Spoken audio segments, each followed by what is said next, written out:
कधीच नाही चुकणार तुमचे फेवरेट टीव्ही शोज झी5 सोबत, तेही एकदम फ्री।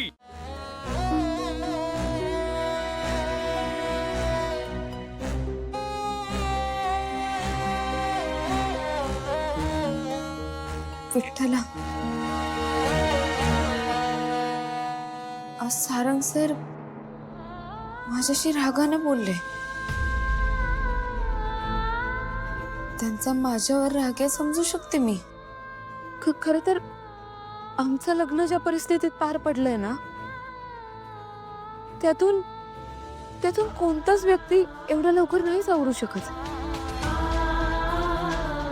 पण तरीही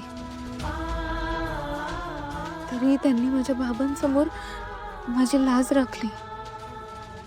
वर कसेही बोलले असले, कसेही वागले असले तरी त्यांचं मन स्वच्छ आहे, त्यातली माणुसकी जिवंत आहे हे सिद्ध केलं त्यांनी। सावली,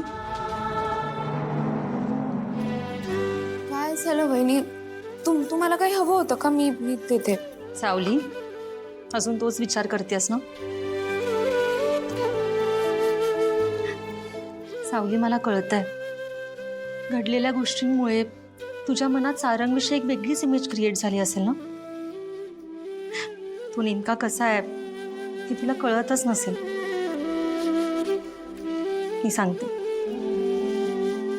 सारंग ना या घरातला आमच्या सगळ्यांचा जीव आहे, सगळ्यांची मदत करणारा, सगळ्यांचा विचार करणारा, आईचा एकही शब्द खाली पडू न देणारा एक आयडियल मुलगा, चांगला भाऊ, सिच्युएशनचा विचार करून रिॲक्ट होणारा एक समजूतदार धीर, व्यवहाराची जाण असलेला एक करेक्ट बिझनेसमॅन।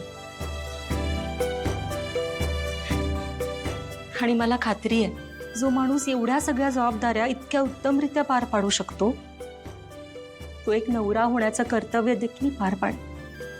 तुला काय वाटलं? मी तुझा जीव वाचवला याचा अर्थ तुझा बायको म्हणून स्वीकार केला असा गैरसमज करून घेऊ नकोस। आपलं जे लग्न झालं ना त्याला लग्न नाही म्हणत, तो एक अपघात होता।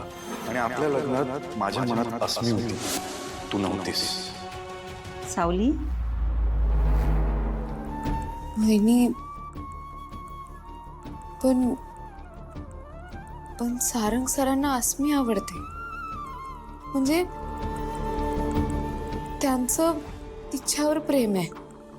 नाही अगं, असं काहीच नाहीये। त्यांचं लग्न ठरलं होतं म्हणून तो पण हे मला सारंग सरांनी स्वतःहून सांगितलं।